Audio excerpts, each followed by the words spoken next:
వీళ్ళు కందుల దుర్గేష్ గారు, నారాయణ గారు, అచ్చెన్నాయుడు గారు, ఆనం రామనారాయణ రెడ్డి గారు, నిమ్మల రామానాయుడు గారు, గౌరవ శాసనసభ్యులు నజీర్ గారు, ఆనరబుల్ ఎమ్మెల్యే పత్తిపాడు గౌరవ రామాంజలి గారు, దామలచెర్ల జనార్దన్ గారు, Madiga welfare corporation chairman Sridevi గారు, ఈరోజు ఈ కార్యక్రమానికి వచ్చినటువంటి కిమ్స్ గ్రూపుకు సంబంధించిన డాక్టర్లందరికీ, సిబ్బందికి మనస్ఫూర్తిగా పేరు పేరున అభినందనలు.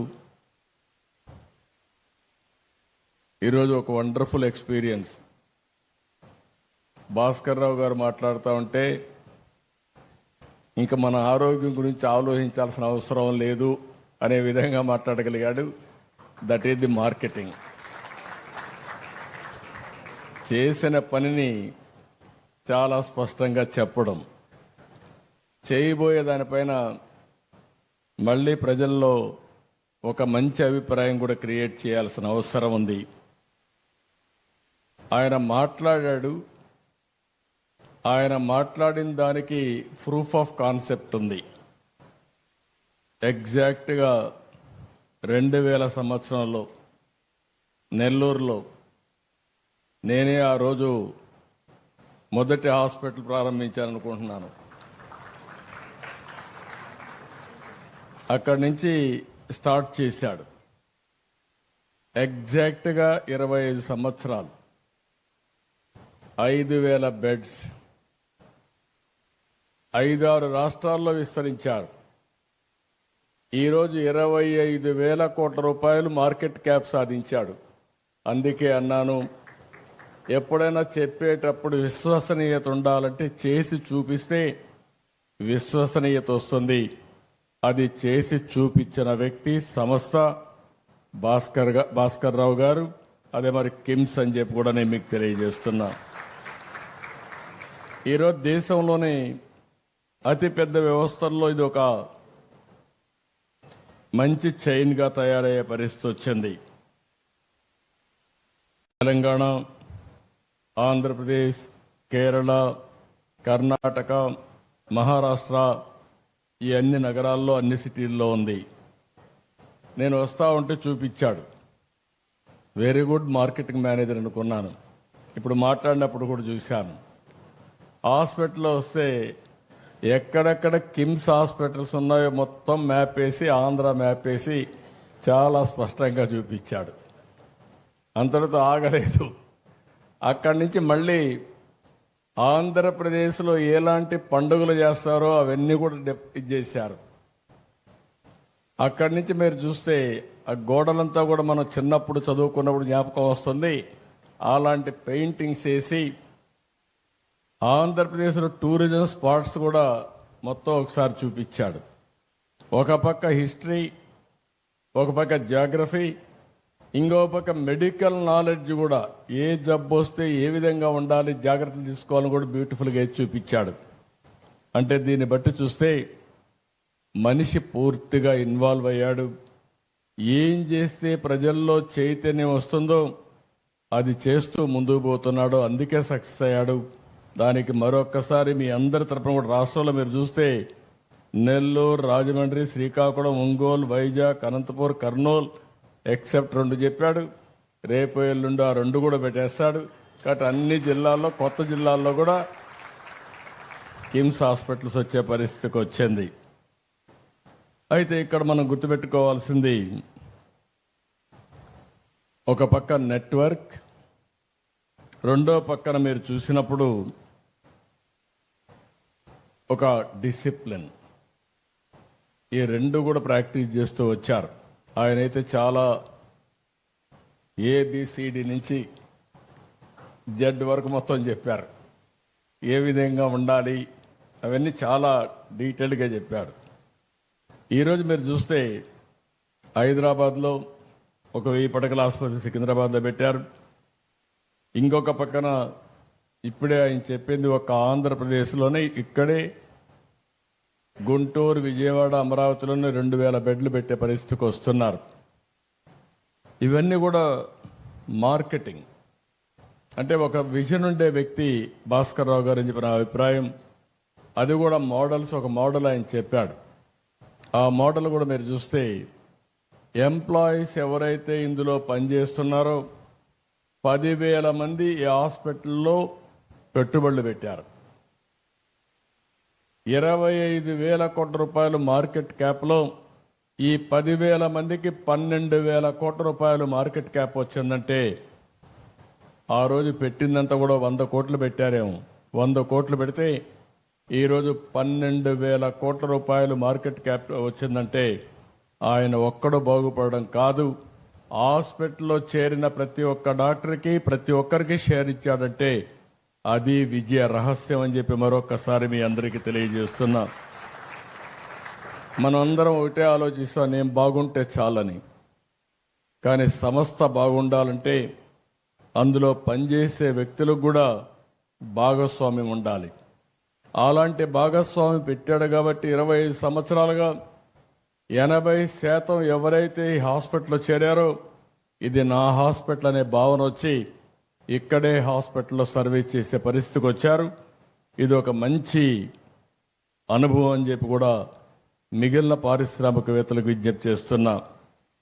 ఇంకొక పక్కన మీరు చూస్తే ఇక్కడికి వచ్చినప్పుడు సూపర్ స్పెషాలిటీస్ అన్నీ కూడా కార్డియాక్ సైన్సెస్ కానీ, ఆంకాలజీ కానీ, neuro science, gastroenterology, orthopaedics, అవయవ మార్పిడి, కిడ్నీ కేర్, తల్లి పిల్లల సంరక్షణ, ఒక 25 సూపర్ స్పెషాలిటీస్ పెట్టారు. ఈరోజు ఇదే కాకుండా మీరు చూస్తే లేటెస్ట్ ఇంకా ఏ టెక్నాలజీస్ ఉన్నా అవన్నీ కూడా తీసుకొచ్చి శస్త్రచికిత్స అయిన తర్వాత రోగి వేగంగా కోలుకోవడానికే డావిన్సీ రోబోటిక్ సిస్టమ్ తీసుకొచ్చాడు. మోకాలు మార్పిడి కోసం రోబోటిక్ సిస్టమ్ తీసుకొచ్చారు. మెదడు కణితలు గాయాలు శస్త్రచికిత్స కోసం గామా నైఫ్ వినియోగించే పరిస్థితికి వచ్చారు. అదనపు రేడియేషన్ ప్రమాదం లేకుండా ఉండాలని ఈఎస్డబ్ల్యూఎల్, డోర్నియర్, ఇలా అనేకమైనటువంటి మెడికల్ టెక్నాలజీస్ అని తీసుకొచ్చారు. ఎప్పుడు కూడా మనం ఒకటి గుర్తుపెట్టుకోవాలి, నాలెడ్జ్ అనేది డాక్టర్సే ప్రొవైడ్ చేయగలుగుతారు. అదే సమయంలో టెక్నాలజీ వచ్చింది. ఈరోజు నేను కూడా ఒక పిలిపిచ్చాను అందరికీ. ప్రతి ఒక్క వ్యక్తి రాష్ట్రంలో ఒకప్పుడు 95లో నేను చెప్పేవాడిని, ప్రతి ఒక్క కుటుంబానికి ఒక ఇన్ఫర్మేషన్ టెక్నాలజీ చదువుకున్న వ్యక్తి ఉండాలని, భవిష్యత్తును మారుస్తుందని 95 నుంచి చెప్పాను. ఈరోజు ఆ రోజు నేను ఇచ్చిన పిలుపు ఈరోజు మీరు చూస్తే ప్రపంచంలోనే ఎక్కువ ఆదాయం ఎవరికి వస్తుందంటే భారతీయులకు వస్తుంది. అందులో మొదటి స్థానంలో ఎవరున్నారంటే తెలుగు జాతి ఉన్నారని చెప్పి మరొకసారి గుర్తు చేస్తున్నా. 95 నేను మాట్లాడింది ఐటీ మాట్లాడాను. ఈరోజు నేను మాట్లాడేది ఏఐ మాట్లాడుతున్నా, ఆర్టిఫిషియల్ ఇంటెలిజెన్స్ మాట్లాడుతున్నా. ప్రతి ఒక్క వ్యక్తి ఏఐ ఉపయోగించుకోవాలి, లేకపోతే ఏఐ ద్వారా యూస్ కేసెస్ తయారు చేసే సామర్థ్యాన్ని పెంచుకోవాలి. ఇదేం పెద్ద బ్రహ్మ విద్య ఏం కాదు. మన పిల్లలందరూ బాగా తయారయ్యారు. ప్రపంచాన్ని శాసించబోయేది భవిష్యత్తులో ఏఐ శాసిస్తుంది. ఆ విషయం కూడా మీరు గుర్తుపెట్టుకోవాల్సిన అవసరం ఉంది. ఈరోజు మీరు ఒకసారి చూస్తే ఇక్కడ ఉండే హాస్పిటల్లో కూడా ఒక 20కి పైగా అతి కీలకమైన వైద్య సేవలు అందిస్తున్నారు. నేను అందుకే డాక్టర్స్ అందరూ మీరు ఇక్కడ ఉన్నారు. డేటా అనేది నెట్వర్క్ హాస్పిటల్స్ కాబట్టి దేశం మొత్తం అనేకమైన డిసీజులకు కావలసిన డేటా అంతా కూడా హిస్టారికల్ డేటా ఉంటుంది. భవిష్యత్తులో ఒక హాస్పిటల్దే కాదు సంపద. భాస్కర్ రావు కిమ్స్లో మీరు చూస్తే దేశంలో ఎవ్వరి దగ్గర లేని డేటా, ప్రపంచంలో ఎవ్వరి దగ్గర లేని డేటా కిమ్స్ దగ్గర ఉంటుంది. డేటా వెల్త్ అని చెప్పి మీ అందరికి తెలియజేస్తున్నా. రేపు రాబోయే రోజుల్లో సంపద మన దగ్గర ఎన్ని కోట్లు ఉన్నాయని కాదు, నా హాస్పిటల్ ఈరోజు మార్కెట్ వాల్యూ ఎంత ఉందని కాదు, నా దగ్గర ఎంత డేటా ఉంటే ఆ డేటాను ఉపయోగించుకుని ఆర్టిఫిషియల్ ఇంటెలిజెన్స్ చేస్తే నిర్ణయాలు 100% పర్ఫెక్ట్గా వస్తాయి. నిర్ణయాలు సరిగా ఉంటే డబ్బులు సంపాదించడం చాలా సులభం అవుతుందని చెప్పి కూడా నేను మీకు తెలియజేస్తున్నా. అతి తొందరలోనే డేటా కింగ్గా హెల్త్లో భాస్కర్ రావు తయారు కాబోతున్నాడని చెప్పి కూడా నేను మీకు తెలియజేస్తున్నా. అంటే ఒకసారి డేటా వచ్చిన తర్వాత ఇంకొక పక్కన మీరు చూస్తే రియల్ టైం డేటా అన్ని ఐఓటీలు వచ్చేసాయి, వేరబుల్స్ వచ్చేసాయి.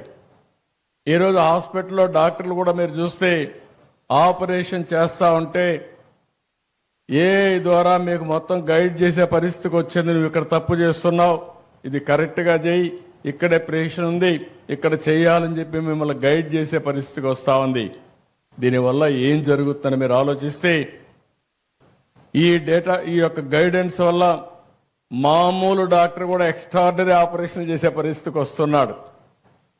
అలాంటి నాలెడ్జ్ వచ్చేది మనం గుర్తుపెట్టుకోవాల్సిన అవసరం ఉంది. అందుకే నేను ఒకటే చెప్తున్నా, డెడ్లీ కాంబినేషన్ టెక్నాలజీస్ అన్నీ కూడా సౌండ్గా వచ్చాయి. ఇంకొక పక్క నాలెడ్జ్ కూడా మెచ్యూరిటీ వచ్చింది, డేటా కూడా వచ్చే పరిస్థితి వచ్చింది.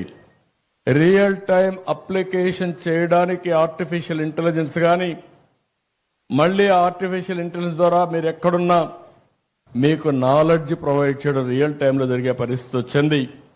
అందుకే భవిష్యత్తులో భారతీయులు నాకు ఏమాత్రం మనం లేదు, అద్భుతాలు సృష్టించబోతున్నారని మరొక్కసారి ఈ సభలో మీ అందరికీ విజ్ఞప్తి చేస్తున్నా.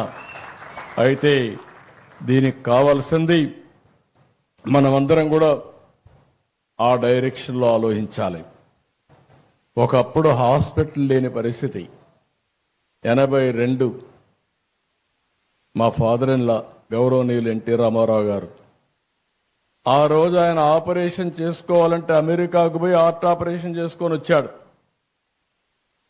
అదే మారుగా మా అత్తగారు అయినటువంటి వసతారం గారిని చూస్తే ఆవిడ క్యాన్సర్ వస్తే ఆ రోజు 2 హాస్పిటల్, ఒకటి బాంబేలో ఒక హాస్పిటల్ ఉండేది టాటా, రెండోది అడయారులో ఒకటి. ఈరోజు మీరు చూస్తా ఉంటే క్యాన్సర్ కోసం అనేక హాస్పిటల్ వచ్చాయి. అదే ఎన్టీ రామారావు గారి కోరిక. ఆవిడ పేరుతో ఒక హాస్పిటల్ పెట్టాలని చెప్పి బసవ తారకం క్యాన్సర్ హాస్పిటల్ ఆ రోజు ప్రారంభించారు. ఈరోజు బాలకృష్ణ గారు హాస్పిటల్ సమర్థవంతంగా నిర్వహించే పరిస్థితికి వచ్చాడు. నేను ఎందుకు ఆ మాట చెప్పానంటే ఈరోజు అన్ని హాస్పిటల్స్లో ఈరోజు ఎక్కడికక్కడ మన వాళ్ళు చాలా సమర్థవంతంగా వచ్చే పరిస్థితికి వచ్చింది. ఇంకా రాను రాను జెనెటిక్స్ టెస్ట్ కూడా, జెనెటికల్ టెస్టులు చేసిన తర్వాత ఏ వ్యక్తికి ఎలాంటి డిసీజెస్ భవిష్యత్తులో రాబోతాయో ముందుగానే ప్రిడిక్ట్ చేసేస్తున్నాం. అది ప్రిడిక్ట్ చేసినప్పుడు దానికి ప్రివెంటివ్గా ఏం చేయాలనో అవన్నీ కూడా చేసే పరిస్థితికి వస్తున్నాం. అంటే మనం ఊహించిన పరిణామాలు ఇవన్నీ. అయితే ఈరోజు నేను ఒకటే మిమ్మల్ని అందరినీ కోరుతున్నాం, అవేర్నెస్ కూడా వారు చాలా భాస్కర్ గారు ఒక మాట చెప్పారు, హాస్పిటల్కి పోకుండా ఉంటే that is the best way. నేను కూడా అదే కోరుకుంటున్నా. అది మీ చేతుల్లో ఉంది, కానీ మన లైఫ్ స్టైల్స్ మనం మార్చుకోలేకపోతున్నాం. భవిష్యత్తులో నేను ఒకటే ఆలోచిస్తున్నాను, హెల్త్ కాస్ట్ తగ్గాలి. మా మంత్రి గారికి సత్యకుమార్ గారికి ఒకటే చెప్పాను నిన్న కూడా మీటింగ్లో, ఆంధ్రప్రదేశ్లో ఎలాంటి డిసీజెస్ వస్తున్నాయి, ఆయుష్మాన్ భారత్లో మేము కూడా భాగస్వాములయ్యి ప్రతి ఒక్క ప్రైవేట్ హాస్పిటల్లో కానీ గవర్నమెంట్ హాస్పిటల్లో కానీ ట్రీట్మెంట్ చేసుకునే ప్రతి ఒక్కరిది రికార్డు తీసుకుని తద్వారా డిజిటల్ హెల్త్ కార్డ్స్ ఇష్యూ చేసి ఎవరైనా కిమ్స్కి వస్తే మొత్తం రికార్డ్ అంతా హిస్టారికల్ రికార్డు ఉంటుంది, దానిపైన యాక్షన్ తీసుకునే పరిస్థితి వస్తుంది. నేను దానికంటే ఒక స్టెప్ ముందుకు పోయి రాష్ట్రంలో 90% డిసీజెస్ ఏమేమి వస్తున్నాయి, ఈ 90% డిసీజెస్ని ప్రివెంట్ చేయగలిగితే ఏమేం చేయాలి. ఒకటి ప్రివెంటివ్ హెల్త్. ప్రివెంటివ్ హెల్త్లో డైట్ విషయం చెప్పాడు, హ్యాబిట్స్ విషయం, ఎక్సర్సైజ్, లేకపోతే స్లీప్, దీనికంటే కూడా అలవాట్లు, ఇవన్నీ కూడా లైఫ్ స్టైల్స్ కానీ కొద్దిగా మనం మార్చుకోగలిగితే చాలా వరకు హాస్పిటల్కి వచ్చే పరిస్థితే రాదు. నేను ఇంకా ఒక స్టేజ్ ముందుకు వెళ్తున్నా. మీరు తినే ఫుడ్ కూడా నేచురల్ ఫుడ్ ఉండాలని ప్రపంచంలోనే నేచురల్ ఫార్మింగ్ నెంబర్ 1 ఏ రాష్ట్రం అంటే దానికి చిరునామాగా ఆంధ్రప్రదేశ్ తయారు చేస్తున్నాం. ఒకసారి నేచురల్ ఫుడ్ వచ్చినప్పుడు నేను మాటల్లో చెప్పడం లేదు, టెక్నాలజీ వల్ల ట్రేసబిలిటీకి వస్తున్నాం. అంటే నువ్వు తినే ఫుడ్ ఒకసారి QR కోడ్లో స్కాన్ చేసుకుంటే ఏ ఫామ్ నుంచి వచ్చింది, ఏం ప్రాసెస్ ఉపయోగించారు, ఎవ్రీథింగ్ డీటెయిల్స్ ఉంటాయి. దానికి ప్రూఫ్ ఆఫ్ కాన్సెప్ట్ కింద సర్టిఫికేషన్ ఉంటుంది. అంటే ఇది కరెక్ట్గా ఆర్గానిక్ ఫుడ్, ఇది నేచురల్ ఫుడ్ అని సర్టిఫికేషన్ ఉంటుంది, ట్రేసబిలిటీ ఉంటుంది. దీన్ని కూడా ప్రమోట్ చేసే పరిస్థితికి వచ్చాం. రెండోది, మనం వాడే పీల్చే గాలి, అందరం కూడా కలుషితమైన వాతావరణంలో బ్రతుకుతున్నాం. అందుకే ప్రధానమంత్రి గారు అన్నారు 500 గిగాబిట్ గ్రీన్ ఎనర్జీకి ముందుకు పోతున్నామని. అందులో 160 గిగాబిట్ అంటే 1/3 దేశంలో ప్రొడ్యూస్ చేసే గ్రీన్ ఎనర్జీ ఆంధ్రప్రదేశ్లో ప్రొడ్యూస్ చేయబోతున్నామని చెప్పి కూడా నేను మీకు తెలియజేస్తున్నా. దీనివల్ల లాభాలు ఏమిటని మీరు ఆలోచిస్తే, ప్రతి ఒక్క ఇల్లు ఇంటిపైన సోలార్ ఉత్పత్తి చేసుకునే పరిస్థితి వస్తుంది. దానిపైన మా గ్రిడ్ అంతా కూడా డిమాండ్ సప్లై కింద పనిచేస్తాం. పేదవాళ్ళకి ఇది ఎంతో ఉపయోగపడుతుంది. కరెంటు ఛార్జీలు కట్టే పని ఉండదు. ఒకవేళ అదనంగా కరెంట్ ఉత్పత్తి చేస్తే మీరు గ్రిడ్కి ఇవ్వచ్చు. మళ్ళీ అవసరమైతే సాయంత్రం పూట మీకు కరెంటు లేకపోతే మళ్ళీ మీకు కరెంటు ఇస్తాం. ఈ విధంగా ఎక్కడికక్కడ బ్యాలెన్స్ చేయడానికి ముందుకు పోతున్నాం. నా ఆలోచన ఒకటే, వీలైనంత తొందరలో పెట్రోల్ డీజిల్ వాడకుండా ప్రతి ఒక్కరూ ఎలక్ట్రికల్ వెహికల్స్ వాడే రోజు రావాలని, మీ ఇంట్లోనే మీరు ఛార్జ్ చేసుకునే పరిస్థితి రావాలని చెప్పి మనస్ఫూర్తిగా ఆకాంక్షిస్తున్నా. దానికి కూడా శ్రీకారం చుడతాం. దీనివల్ల ఎయిర్ పొల్యూషన్ టోటల్గా కంట్రోల్ అయ్యే పరిస్థితి వస్తుంది. ఫుడ్ కంట్రోల్ చేయగలిగితే చాలా బెనిఫిట్స్ వస్తాయి. అదే మాదిరిగా మా నారాయణ గారు ఇక్కడే ఉన్నారు, ఆయనకి చెప్పాను, మొత్తం గార్బేజ్ అంతా క్లీన్ చేయడం కానీ, నగరాల్ని పరిశుభ్రంగా పెట్టే బాధ్యత అటు మున్సిపల్ అడ్మినిస్ట్రేషన్ పైన ఉంది. అది సాలిడ్ వేస్ట్ మేనేజ్మెంట్ కావచ్చు, లిక్విడ్ వేస్ట్ మేనేజ్మెంట్ కావచ్చు, పరిశుభ్రత కావచ్చు. ఇవన్నీ చేయగలిగితే కిమ్స్ మీరు చూస్తే 25 ఏళ్ళు, హైదరాబాద్ మీరు చూస్తే 25 ఏళ్ళు. నేను ఆ రోజు ఐటీ గురించి మాట్లాడితే ఎగతాళి చేశారు, తిండి పెడుతుందా అన్నారు. ఇప్పుడు వస్తా ఉంటే చిన్న చిన్న కుర్రవాళ్ళు సెల్ ఫోన్ పట్టుకొని చూపిస్తూ నాకు జేజేలు పలికే పరిస్థితికి వచ్చారు. అది చూసినప్పుడు నాకు అనిపిస్తుంది, నిన్నే మేము డిస్కస్ చేసాం మా కలెక్టర్స్ కాన్ఫరెన్స్లో, మీరు ఏ ఆఫీసుకు పోయే పని లేకుండా వాట్సాప్లోనే అన్ని సేవలు అందించే పరిస్థితి తీసుకొస్తున్నాం. నీకు ఏ సర్టిఫికేట్ కావాలన్నా, ఏ పని కావాలన్నా ఒక వాట్సాప్ ద్వారా, మీరు ఒక టెంపుల్కు పోవాలన్నా, ఒక MRO నుంచి సర్టిఫికేట్ తీసుకోవాలన్నా, ఒక సినిమాకి పోవాలన్నా, రేపు రాబోయే కిమ్స్ హాస్పిటల్లో బెడ్ బుక్ చేసుకోవాలన్నా వాట్సాప్ గ్రూప్లోనే బుక్ చేసుకునే పరిస్థితికి వస్తారు.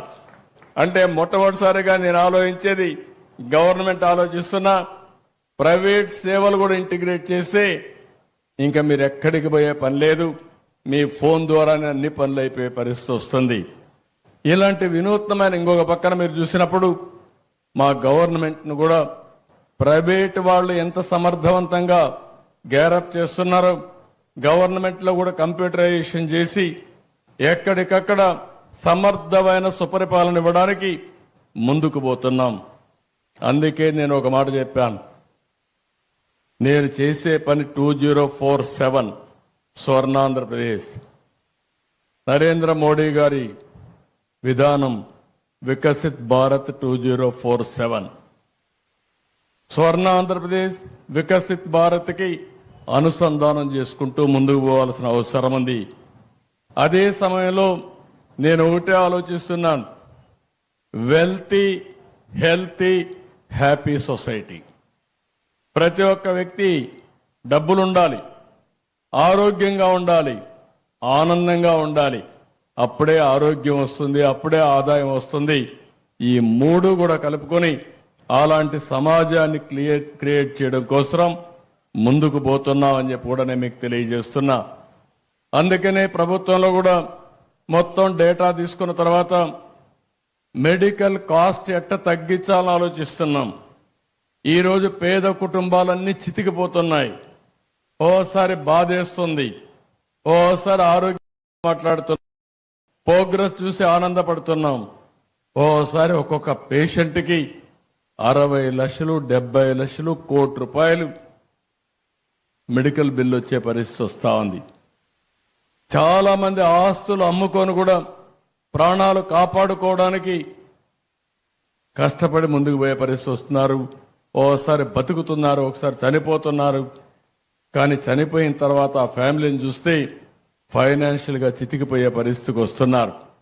ఇవన్నీ దృష్టిలో పెట్టుకొని ఎలాంటి మెకానిజం మనం తీసుకురాగలుగుతాం, పేదవాళ్ళ ఆరోగ్యాన్ని ఏ విధంగా కాపాడుతాం, అందరికీ ఆరోగ్య ఖర్చుల్ని ఏ విధంగా తగ్గించగలుగుతామో దీనిపైన మేధావులందరూ ఆలోచించాల్సిన అవసరం ఉంది. నేను కూడా ఆలోచిస్తున్నా.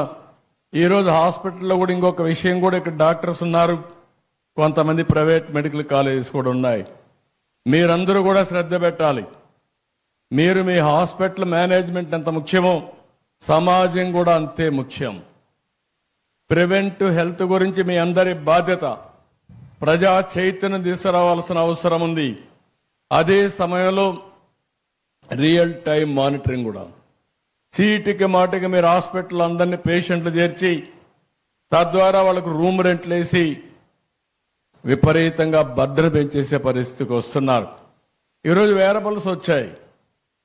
ఏ డిసీజ్ వచ్చినా ఆయన ఇంటి దగ్గర ఉంటే మీరు ఇక్కడి నుంచి మానిటర్ చేసి అవసరమైనప్పుడు అతను హాస్పిటల్కి షిఫ్ట్ చేసే మెకానిజం వస్తూ ఉంది. అంబులెన్సెస్ ఉన్నాయి. అంబులెన్సెస్ కూడా మనకు కావలసిన ఎక్విప్మెంట్ అంతా పెట్టే పరిస్థితికి వస్తున్నాం. అందుకని అందరం కూడా ఆలోచించుకోవాల్సింది, రాబోయే రోజుల్లో మానిటరింగ్ కూడా పేషెంట్ ఎక్కడుంటే అక్కడ చేసి అవసరమైతే హాస్పిటల్ తీసుకురావడం, అవసరమైతే ఆపరేషన్లు చేసే పరిస్థితి రావాలి. అప్పుడే కాస్ట్ తగ్గించగలుగుతాం. ఇవన్నీ కూడా టెక్నాలజీ వచ్చింది కాబట్టి మనం సమర్థవంతంగా చేసే పరిస్థితి వస్తుందని చెప్పి కూడా నేను మీకు తెలియజేస్తున్నా. ఎందుకంటే బైఫర్కేషన్ వచ్చిన తర్వాత ఆంధ్రప్రదేశ్లో ఇంకా చాలా హాస్పిటల్కి స్కోప్ ఉంది, కాలేజీలకు కూడా స్కోప్ ఉంది. ఒకప్పుడు నేనే మెడికల్ కాలేజీని ఎక్కువ పెంచాను. ఆ రోజుట్లోనే మీరు చూస్తే మెడికల్ ఎడ్యుకేషన్ కోసం అన్ని జిల్లాల్లో ఒక మెడికల్ కాలేజ్ ఇచ్చాం, చదువుకు ప్రాధాన్యత ఇచ్చాం, రెవెన్యూ డివిజన్లో ఇంజనీరింగ్ కాలేజీలు ఇచ్చాం, మండల్లో జూనియర్ కాలేజ్ ఇచ్చాం, ఎవ్రీ 5 కిలోమీటర్లు ఒక హై స్కూల్ ఇచ్చాం, 3 కిలోమీటర్లు ఒక అప్పర్ ప్రైమరీ స్కూల్ ఇచ్చాం. ప్రతి ఒక్క కిలోమీటర్కి ఎలిమెంటరీ స్కూల్ పెట్టి విద్యకు ప్రాధాన్యత ఇచ్చాం. ఈరోజు ఒక పక్క మా మంత్రి గారు కూడా చెప్తున్నా, ఎలాంటి విషయాలు చేస్తే ఇంకా ఎఫెక్టివ్గా ఉంటుందో, భారతదేశంలో ఉండే మోడల్సే కాకుండా ప్రపంచంలోనే కాస్ట్ ఎఫెక్టివ్ హెల్త్ కేర్ ఉంటే అవన్నీ అధ్యయనం చేసి ఎలాంటి మోడల్ని క్రియేట్ చేయాలి, ఇన్సూరెన్స్ ఎట తీసుకురావాలి, ఇవన్నీ కూడా వర్కౌట్ చేయమంటున్నాం. అందులో ఏదైనా ఐడియాస్ ఇవ్వగలిగితే భాస్కర్రావు కూడా చెప్తున్న అనుభవంతో ఆయన కూడా మొత్తం ఒక మోడల్ తయారు చేయగలిగితే we will be very happy అని చెప్పి కూడా నేను వారికి తెలియజేస్తున్నాను. ఇది కాకుండా వారు ఒక మాట చెప్పారు, ఏదైతే హెల్త్లో నాన్ డాక్టర్స్ ఒక పక్క మెడికల్ స్టాఫ్ ఉన్నారు, కానీ ఒక డాక్టర్కి సపోర్టింగ్గా 10 మంది అదర్స్ ఉన్నారు. ఒక నర్స్ కానీ, ఒక టెక్నీషియన్ కానీ, అదే మరిగా అనేక మంది దానికి సపోర్టింగ్ స్టాఫ్ ఉన్నారు. దీనికి స్కిల్ డెవలప్మెంట్ కోసం ముందుకు వస్తున్నారు. నేను వారికే కాదు, ఈ రాష్ట్రంలో స్కిల్ డెవలప్మెంట్ చేయడానికి ఏ రంగంలో ముందుకు వచ్చినా వారికి పూర్తిగా మద్దతుగా ఉండడానికి ఈ ప్రభుత్వం సిద్ధంగా ఉన్నామని చెప్పి కూడా నేను మీకు తెలియజేస్తున్నా. మనందరిలో కూడా తెలివితేటలున్నాయి, కానీ ఏ పని చేయాలనో ఆ పని చేయడానికి కావాల్సిన స్కిల్స్ తక్కువ ఉన్నాయి. ఎవ్రీ ఫీల్డ్ మనం గుర్తుపెట్టుకోవాల్సిన అవసరం ఉంది. ఈరోజు భారతదేశాన్ని మీరు ఒకసారి ఆలోచిస్తే ప్రపంచంలోనే ఒక అగ్రదేశంగా తయారయ్యే పరిస్థితి వస్తుంది. నేను అనేక సార్లు చెప్పడం కాదు, కానీ మీరందరూ గుర్తుపెట్టుకోవాల్సిన అవసరం ఉంది. ఎక్కడైతే ఒక సమర్థవంతమైన నాయకుడు ఉంటాడో, ఎక్కడైతే ఒక సుస్థిరమైన పరిపాలన ఉంటుందో అక్కడ అభివృద్ధి ఉంటుంది, అక్కడ సమిక్షేమం ఉంటుంది, అక్కడే భవిష్యత్తు ఉంటుందని చెప్పి కూడా మీకు తెలియజేస్తున్నా. అలాంటి నాయకుడే కేంద్రంలో నరేంద్ర మోడీ అని చెప్పి కూడా మీ అందరికీ విజ్ఞప్తి చేస్తున్నా. ఈ విషయం మీరు గుర్తుపెట్టుకోవాల్సిన అవసరం ఉంది. మనం ఇక్కడుండే నాయకులమే కాదు, ప్రజల్లో కూడా ఒక చైతన్యాన్ని తీసుకురావాల్సిన అవసరం ఉంది. 2004లో కానీ తెలుగుదేశం ప్రభుత్వం మళ్లీ గెలుసుంటే ఈరోజు ఈ ఆంధ్ర రాష్ట్రం ఎక్కడుండదో ఒక్కసారి బేరీ చేసుకోండి. 2019లో తెలుగుదేశం పార్టీ గెలుసుంటే ఈ విధ్వంసం జరిగి ఉండేదా ఒక్కసారి ఆలోచించుకోండి. ఎంత నష్టం జరిగిందని మనం చూసుకుంటే ఎప్పుడు కూడా ప్రజలు మీరందరూ కూడా గుర్తుపెట్టుకోవాల్సింది, ఇంటలెక్చువల్స్ కూడా మాకేం పని అనుకుంటారు, కానీ మీ జీవితాలను గవర్న్ చేసేది గుడ్ గవర్నెన్స్. మీరు చేసే కష్టానికి అదనంగా ఆదాయం రావాలన్నా, మెరుగైన జీవన ప్రమాణాలు ఉండాలన్నా ప్రభుత్వం వల్లనే సాధ్యం అని చెప్పి కూడా నేను మీకు తెలియజేస్తున్నా. ఒక్క ఎగ్జాంపుల్ చెప్తున్నాను. బైఫర్కేషన్ యాక్ట్లో ఆల్ ఇండియా మెడికల్ ఇన్స్టిట్యూట్ ఇచ్చారు. నేను రాజధాని మంగళగిరిలో పెట్టాను. మంగళగిరిలో పెడితే ఆ రోజే 300 కోట్ల రూపాయలు విలువ చేసి 183 ఎకరాలు భూమి ఇచ్చాను. డీజీపీ ఆఫీస్ పక్కన బ్యూటిఫుల్ గా కొండలుంటాయి. దేశంలో ఎక్కడ కూడా all India institute of medical science కి ఇంత మంచి సైట్ లేదు. అలాంటి సైట్ ఇచ్చాం. వాళ్ళు కూడా 1618 కోట్ల రూపాయలు ఖర్చు పెట్టి 960 బెడ్లతో హాస్పిటల్ ఎస్టాబ్లిష్ చేశారు. 10 రూపాయలే ఓపీ. అలాంటిది పెడితే నేను ముఖ్యమంత్రి అవుతానే ఆ సూపరింటెండెంట్ వచ్చి అడిగాడు, సార్ మీరు ఆ రోజు మంచి ఉద్దేశంతో ఇవన్నీ చేశారు, నీళ్లు లేవు, నీళ్లు లేకుండా ఉంటే మేము 600 టిప్పర్స్ ట్యాంకర్స్ పెట్టి నీళ్లు తెప్పిస్తున్నాం, అవి తిరుగుతుంటే ఏం చేయాలని అర్థం కాకుండా ఓపీ క్లోజ్ చేశాం, రూములు కూడా ఆపరేట్ చేయడం లేదు, మీరు నీళ్లు ఇస్తే మేము ఆపరేట్ చేస్తామంటే నీళ్లు కాకుండా రోడ్డు కూడా వేయకుండా వదిలిపెట్టారు. అంటే ఏ విధంగా ఉంటుందంటే కొన్ని లక్షల రూపాయలు పెట్టి మంచి ఆవును కొనుక్కొని పగ్గం లేకుండా ఆవును వదులుకున్నట్టు. అంటే మీరు గుర్తుపెట్టుకోవాల్సిన ఒక ఎగ్జాంపుల్ మాత్రమే ఇది. పక్కన కృష్ణా నది, పక్కనే మీ డ్యామ్, కృష్ణా ప్రకాశం బ్యారేజ్, నీళ్లు ఎప్పుడు పుష్కలంగా ఉంటాయి. పైనుంచి చూస్తే కింద నీళ్లు కనపడొస్తాయి, కానీ హాస్పిటల్ మాత్రం నీళ్లు లేవు. ఇది గవర్నమెంట్ అని అడుగుతున్న మా మంత్రి గారు ఇప్పుడే మాట్లాడుతున్నాడు. నేను ఏ వ్యక్తిని కూడా విమర్శించడానికి కాదు, ప్రాధాన్యతలు తెలియని వ్యక్తులు పరిపాలన చేస్తే ఏం జరుగుతుందో ఆల్ ఇండియా ఇన్స్టిట్యూట్ ఏదైతుందో మన మంగళగిరి ఒక ఉదాహరణ అని చెప్పి కూడా నేను మీకు తెలియజేస్తున్నా. ఇక్కడికి వచ్చినప్పుడు నేను ఒకే విధానం మీ అందరిని కోరుతున్నా. చదువుకున్న వాళ్ళందరూ ఇక్కడ ఉన్నారు. నేను కూడా రేపు ఉగాదికి P4 అనే ఒక పాలసీ తీసుకొస్తున్నా. ఈ విషయం అందరూ ఆలోచించాల్సిన అవసరం ఉంది. ఈరోజు మనకు ఆర్థిక సంస్కరణలు 1991లో వచ్చాయి. దానివల్ల సంపద పెరగడం మొదలైంది. అందులో అనేక విధాలుగా వచ్చాయి. ఈరోజు PPP మోడల్ అంటే పబ్లిక్ ప్రైవేట్ పార్ట్నర్షిప్. ఒక రోడ్డు, ఒక ఎయిర్పోర్టు, ఒక పోర్టు, లేకపోతే టెలికాం కంపెనీ, ఒక పవర్ జనరేషన్, ఇవన్నీ కూడా అందులోనే వస్తున్నాయి. దీనివల్ల ప్రజలకు బెనిఫిట్ వచ్చింది, కాస్ట్ తగ్గింది. ఎవరైతే ఆ సర్వీసెస్ ప్రొవైడ్ చేస్తారో వాళ్ళందరికీ ఆదాయం పెరిగింది. అందులోనే హాస్పిటల్స్ కూడా వస్తున్నాయి. అదే సమయంలో ఈరోజు చూస్తే ఆర్థిక అసమానతలు పెరిగిపోతున్నాయి. అందులో నేను భాస్కర్ రావు గారిని అందుకే అభినందించాను. నేను ఏదైతే P4 మాట్లాడానో దాంట్లో కొంతవరకు వారు ఒక మంచి పని చేశారు. 20,000 మంది ఉద్యోగస్తులుంటే కిమ్స్ హాస్పిటల్లో మొత్తం 10,000 మందికి వాటాలు ఇచ్చారు. అంటే 10,000 మందికి 12,000 కోట్ల రూపాయలు ఆదాయం పెరిగింది. పెట్టుబడి పెట్టింది 100 కోట్లు. ఈరోజు మీ ఆదాయం 12,000 కోట్లంటే నేను అనుకున్న పీపీపీలో అది కూడా ఒక మార్గం. కానీ అక్కడ చాలా మంది పేదవాళ్ళు ఉన్నారు. పేదవాళ్ళల్లో ఆ రోజు సరిగా జరగకుండా, లేకపోతే నమ్మకం లేకుండా పెట్టుబడి పెట్టలేకపోతున్నారు. ఎవరైతే అందులో పెట్టుబడి పెడుతున్నారో భవిష్యత్తు చూడగలిగిన వాళ్ళే పెడుతున్నారు. వాళ్ళకే లాభాలు వచ్చే పరిస్థితి వస్తూ ఉంది.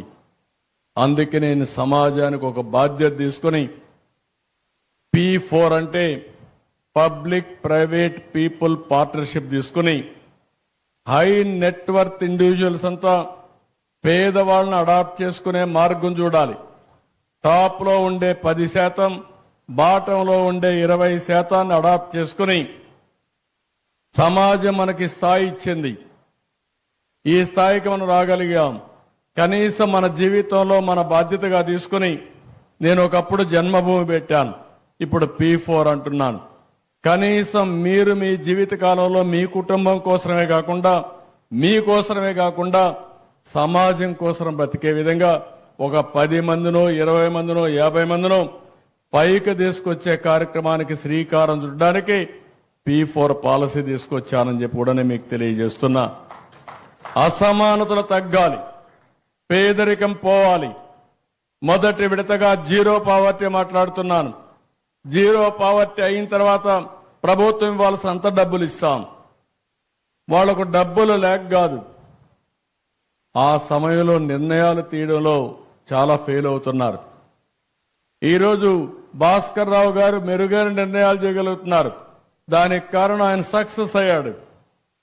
ఆయనకు ఎప్పటికప్పుడు అనుభవం పెరిగింది, నాలెడ్జ్ పెరిగింది. కాబట్టి ఆయన తీసుకున్న నిర్ణయాలన్నీ ఉపయోగపడే పరిస్థితికి వస్తున్నాయి. ఈరోజు 20,000 మంది ఉద్యోగాలు పెట్టాడు. 25,000 కోట్ల రూపాయలు మార్కెట్ క్యాప్ పెంచాడు.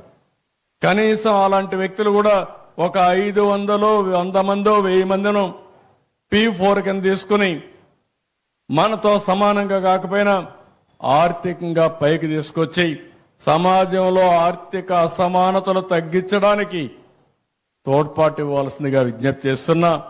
డబ్బులనేటి లెక్కల్లో పెట్టుకుంటే లాభం లేదు, బ్యాంకుల్లో పెట్టుకుంటే లాభం లేదు.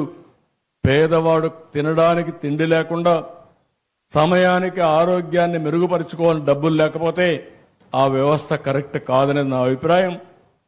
అందుకే నేను ఆర్థిక సంస్కరణని ఎక్కువగా మాట్లాడి ప్రమోట్ చేసిన దాంట్లో మొదటి వ్యక్తిని భారతదేశంలో నేనే అని చెప్పి కూడా మీకు తెలియజేస్తున్నా. ఇప్పుడుగా 95 నుంచి ఐ బిలీవ్డ్ ఇట్.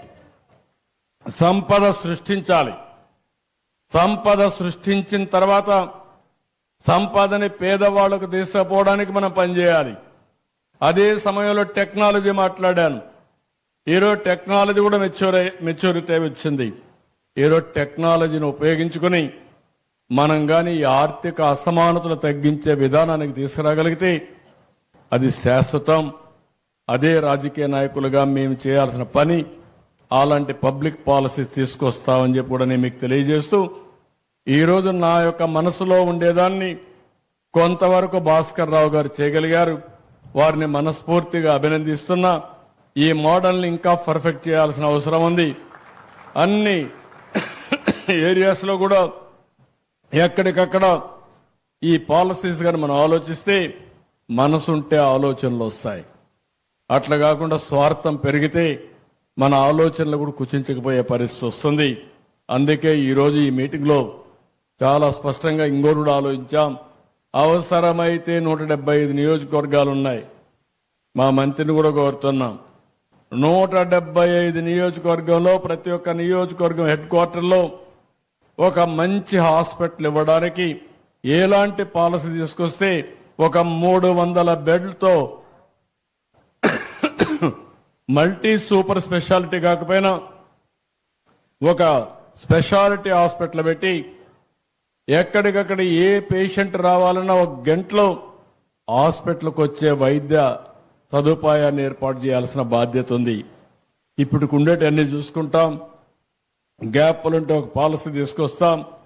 ప్రతి ఒక్కరికి రాష్ట్రంలో మెరుగైన సేవలు అందించడానికి, మెరుగైన వైద్యాన్ని అందించడానికి ఎలాంటి పాలసీలు దేవాలో పాలసీలు తీసుకొస్తాం. ప్రభుత్వం కూడా దీని మీద ఎక్కువ డబ్బులు ఖర్చు పెట్టి మీ ఆరోగ్యాన్ని కాపాడడానికి అన్ని విధాల ముందుకు పోతామని చెప్పి కూడా నేను మీకు తెలియజేస్తూ, ఇవన్నీ జరగాలంటే ఒక్క ప్రభుత్వమే కాదు, ప్రైవేటు భాగస్వామ్యం కూడా ముఖ్యం. ప్రైవేటు భాగస్వామ్యం అవసరం. అదే సమయంలో ప్రైవేటు వ్యక్తులు కూడా బాధ్యతగా ఆలోచించాల్సిన అవసరం ఉంది. లాభాలు ఒక యాంగిల్ అయితే, ఏ వ్యాపారం చేసినా నష్టంతో మనం వ్యాపారం చేయలేం. ఆ వ్యాపారం సర్వైవ్ కాదు. కానీ లాభాల పేరుతో మీ అసమర్థతతో ప్రజల మీద భారం వేసే పరిస్థితి వస్తే అది కూడా సమాజానికి మంచిది కాదు. ఎఫిషియన్సీ పెరగాలి, కాస్ట్ తగ్గాలి. అదే ఈరోజు రిఫార్మ్స్ ఫలితం అని చెప్పి కూడా నేను మీకు తెలియజేసుకుంటూ, కాబట్టి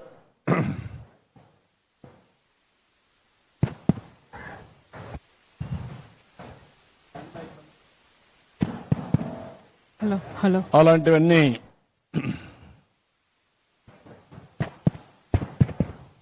హలో ఓకే ఓకే కాబట్టి ఈ విషయాల్లో ఇంకొక మాట కూడా మీ అందరికీ విజ్ఞప్తి చేస్తున్నా. మొన్న మేము స్వర్ణాంధ్రప్రదేశ్కి ప్రజాభిప్రాయాలు అడిగితే 16 లక్షల మంది భాగస్వాములయ్యారు ఆన్లైన్లోనే. చాలా సంతోషం చూసినప్పుడు నాకు అనిపించింది, ఆంధ్రప్రదేశ్లో నేను మాట్లాడమే కాదు టెక్నాలజీ విషయం చెప్తా ఉంటే చాలా బ్రహ్మాండంగా మీరందరూ స్పందించే పరిస్థితికి వస్తున్నారు. నేను అందుకనే ఇటీవల కాలంలో మీరు చూస్తే ప్రతి ఒక్క సర్వీసు కూడా ప్రజాభిప్రాయాన్ని తీసుకుంటున్నాను. అనేక మార్గాల్లో నాకు ఎన్ని మార్గాలు తోస్తే అన్నిట్లో తీసుకుంటున్నాను. ఆన్లైన్లో రేటింగ్ తీసుకుంటున్నా, పేపర్లో టీవీల్లో వచ్చేది తీసుకుంటున్నాను, ఐవీఆర్ఎస్ అడుగుతున్నాను. ఇంకొక పక్కన మనుషులు పంపించి సమాచారం ఒకప్పుడు రాజులు ఉండేటప్పుడు చేసేవాళ్ళు. వాళ్ళు చేసేది మారు వేషంలో కూడా పోయి చూసేవాళ్ళు. కానీ ఇప్పుడు మాకు వీలు కావడం లేదు, గుర్తుపడతారు కాబట్టి పోలేము. కానీ ఎన్ని విధాల సమాచారం సేకరించాలో సేకరించి మెరుగైన పాలన, పేదలకు అందుబాటులో ఉండే పాలన ఇవ్వాలనే ఉద్దేశంతో ఈ ప్రభుత్వం ముందుకు పోతా ఉందని చెప్పి కూడా నేను మీకు తెలియజేస్తున్నా. ఒక పెన్షన్ ఇచ్చినా, ఒక అన్న క్యాంటీన్లో భోజనం పెట్టినా, లేకపోతే ఏ సర్వీస్ అని హాస్పిటల్ సర్వీస్ అన్నీ కూడా పెట్టాం. మీరు ఎక్కడ పోయినా క్యూఆర్ కోడ్ ఉంటుంది. భవిష్యత్తులో మీ బస్సుల్లో కూడా ఉంటాయి. అదే మరి హాస్పిటల్లో ఉంటుంది. మీరు ఎవరైనా సరే ఫ్రీగా మీ అభిప్రాయాలు తెలియజేయాలంటే ఆ క్యూఆర్ కోడ్ ద్వారా మీ అభిప్రాయాలు తెలియజేయండి. ఆటోమేటిక్గా ఇవన్నీ కూడా రాష్ట్ర ప్రభుత్వానికి వస్తాయి. అది ఒక ఫీడ్బ్యాక్గా తీసుకొని ఇంకా సేవలు ఏ విధంగా ఇంప్రూవ్ చేయాలన్న అవన్నీ ఇంప్రూవ్ చేస్తామని చెప్పి కూడా నేను మీకు తెలియజేసుకుంటూ, ఈరోజు ఈ మీటింగ్కి వచ్చినప్పుడు హెల్త్ గురించి, ఆరోగ్యం గురించి కొన్ని ఐడియాస్ అన్నీ మీకు షేర్ చేసుకోవడం నా అదృష్టంగా భావిస్తూ, నేను ఎప్పుడు కూడా ఒక స్టూడెంట్ని. ఈరోజు భాస్కర్ రావు గారు చెప్పిందంతా విన్నాను. చాలా వరకు అనిపించింది, ఒక వ్యక్తి 25,000 కోట్ల రూపాయలు మార్కెట్ క్యాప్ 25 ఏళ్ళు సంపాదిస్తే నేను ఈ రాష్ట్రానికి ఏం చేయగలుగుతానని చెప్పి ఆలోచిస్తున్నాను. అది నా యొక్క